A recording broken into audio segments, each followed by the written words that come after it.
Chinese बहू। Chinese बहू हमारी याद तो है ना आपको? भूले तो नहीं ना? हाँ भाई, थोड़ी देर में ही सही, लेकिन चाइनीज बहू की कहानी आ ही गई। क्या हो रहा है ये देश में? चाइना ने तो आतंकी मचा रखा है। अरे क्या हो गया, क्यों चाइना को कोसता रहता है? भूल मत, तेरी ससुराल चाइना की ही है। हाँ माँ, पर ये देखना, लड़ाई झगड़े, ये बीमारी, ऊपर से ये देश कितना चालाक है, अंदर न जाने क्या क्या करता रहता है। तभी अंदर से बहू की चिल्लाने की आवाज आती है। अरे क्या हो गया बहू, क्यों चिल्ला रही है? माँ जी, ये देखिए, ये रूस ने यूक्रेन की हालत क्या कर दी है। ऊपर से चाइना में दोबारा लॉकडाउन लग गया है। माँ जी, अब क्या किया जाए? अरे तो तुम लोगों को क्या परेशानी हो रही है, मैं तो यही नहीं समझ पा रही हूँ।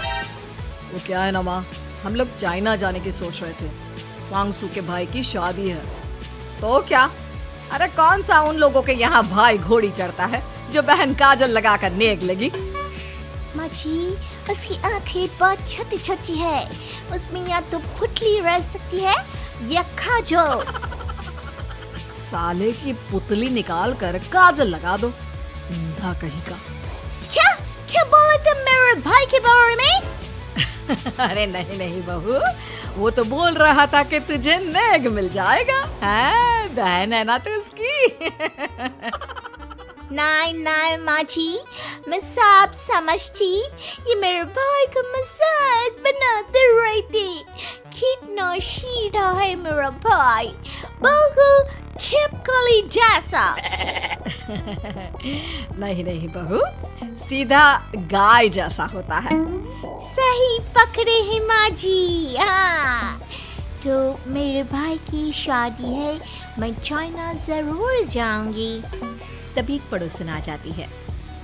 अरे नहीं नहीं बहू, तू कहीं ना जा, हम लोगों का मन कैसे लगेगा तेरे बिना। ले बहू, तेरे भाई के लिए ये शॉल रख ले, हमारी तरफ से गिफ्ट कर देना। अरे सब कितने अच्छे हैं, मेरी चाइनीज बहू को कितने प्यार से तुम लोगों ने एक्सेप्ट कर लिया। सच में बड़ी भाग्यशाली हूँ मैं। कैसी बात कर रही है?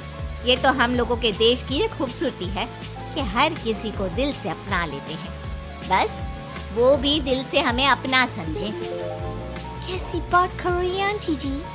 मेरे लिए आप सब सासू माँ जैसी ही हैं। मुझे भारत बहुत अच्छा लगता है, ये सबसे अच्छा देश है। मेरा भारत महान।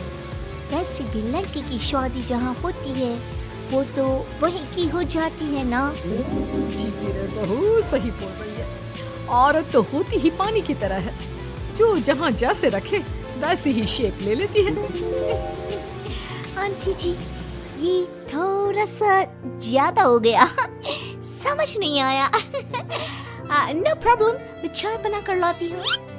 फिर क्या, वो दिन भी आ जाता है जब बेटे बहू को चाइना जाना पड़ता है। वहाँ जाकर बहू का भाई कहता है, मेरे बहन आ गए, मेरे बहन आ गए। मैंने सबको बोला कि सब हिंदी में बात करेंगे, नहीं तो बहन नाराज हो जाएगी। थैंक्स बॉय, हिंदी मेरी भाषा है। आप मुझे उसी में बात करना अच्छा लगता है। आपने जीजा जी से मिलो। ओ बहन, तुम अंदर चलो। सभी बहू को अंदर लेकर चले जाते हैं, लेकिन सांगसू का पति, वो तो बेचारा चाइना के ससुराल के आंगन में अकेला खड़ा रहता है। काफी देर तक जब कोई उसे नहीं पूछता तो वो माँ को घर पर फोन करता है। हाँ बेटा, पहुँच गए ना कुशल मंगल?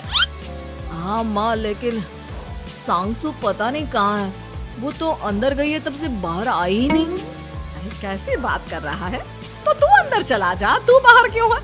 अरे दामाद है तू वहाँ का, उन लोगों ने तुझे बिठाया, चाय पानी कुछ नहीं पूछा? नहीं ना माँ। तभी सामने से सांगसू आती है। क्यों आप अभी तक तैयार नहीं हुए? और ये बैग लेकर क्यों कमरे से बाहर आए? इसे वहीं रख देते। कमरा? कौन सा कमरा? अरे कैसी बात कर रही हो, जब से तुम अंदर गई हो मैं बाहर ही तो खड़ा हूँ। बहू को बहुत हैरानी होती है और गुस्सा भी आता है। तभी उसका भाई और माँ आ जाते हैं। और सांगसू, अंदर खाना लग गया है। पहले ये बताओ कि मेरे पति को किसी ने खाना या पानी क्यों नहीं पूछा? वो भारत से ससुराल पहली बार आया है, वो भी मेरे कहने पर। उनकी इज्जत क्यों नहीं की? देख बेटी, तूने जबरदस्ती जिद में शादी की थी तो हम लोगों ने कर दी, लेकिन अब तुम ये सोचो, पूरी चाइना में मैं इस इंडियन को अपना दामाद बताऊं? So sorry। हाँ संगसू, और तुम भी चुप रहना, नहीं तो वो लोग मेरी शादी तोड़ देंगे। ऐसी बात है, कोई बात नहीं, मैं बाहर होटल में रह लेता हूँ, तुम वही करो जो ये लोग चाहते हैं। कैसी बात कर रहे हो? शादी के बाद पति जैसा भी हो, जो भी हो, पति होता है। वैसे भी तुम्हारे पूरे परिवार ने, सबने बिना सोचे मेरा साथ दिया, मुझे एक्सेप्ट किया, प्यार किया। मैं अपने देश में आपको अकेला कैसे छोड़ सकती हूँ? ये हिंदी फिल्म का ड्रामा बंद करो, मैं अभी अब बर्दाश्त नहीं करूँगी। चुपचाप अंदर चलो, नहीं तो ये शादी वादी यहीं खत्म करके इसे अकेले ही इंडिया जाना पड़ेगा। कैसी बात कर रही हो माँ? ये मेरे पति हैं। नहीं था, हम लोगों ने यहाँ वकील को बुला लिया है, जिसके बाद अब तेरा तलाक करा के हम यहाँ के चाइनीज लड़के से तेरी शादी करा देंगे। अरे कैसी बात कर रहे हो? हम तो यहाँ तुम्हारी शादी के लिए आए थे। नहीं नहीं, मैं सांसू के बिना नहीं रह सकता हूँ। हाई वोल्टेज ड्रामा होने के बाद से ही सारा माहौल खराब हो जाता है कि तभी एक लड़की आती है। मैंने सारा इंतजाम कर दिया है, सांसू की शादी का मंडप परसों लग जाएगा, तब तक इसके पति को कमरे में बंद कर देते हैं। सभी सांसू के पति का हाथ बांधकर उसे कमरे में बंद कर देते हैं। ये क्या कानूनी है? आप लोग मेरे पति के साथ ऐसा नहीं कर सकते हैं। मैं किसी से शादी नहीं करूंगी, ये साफ बात है। पहले मैं अपनी शादी करूं, फिर तेरी भी शादी करवा दूंगा। सब कुछ तय हो जाता है, भाई की शादी हो जाती है। फिर वो दिन भी आ जाता है जब सांसू की शादी वो लोग जबरदस्ती करने के लिए उसे मंडप पर ले जाते हैं। ऐसा मत करो, ये मेरी बीवी है। मैं किसी से शादी नहीं करूंगी। कैसे नहीं करेगी शादी? शादी तो तेरा बाप भी करेगा।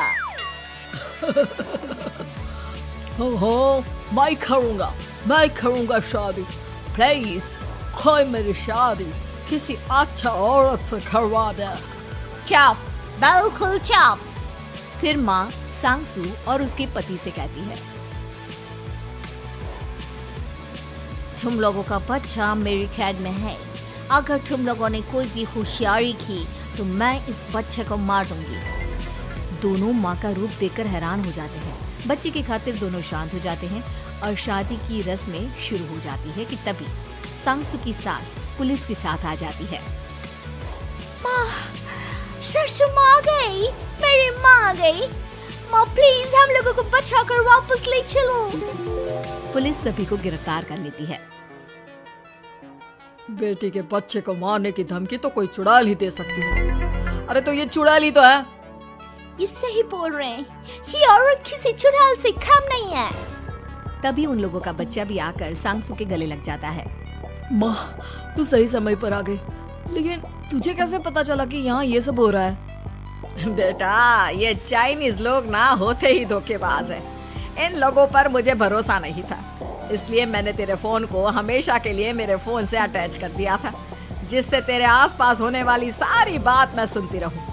उस दिन भी मेरी तेरी बात हो रही थी तो तेरा फोन ऑन था, मैं सब समझ गई थी। मुझे माफ कर दो। नहीं, बिल्कुल नहीं।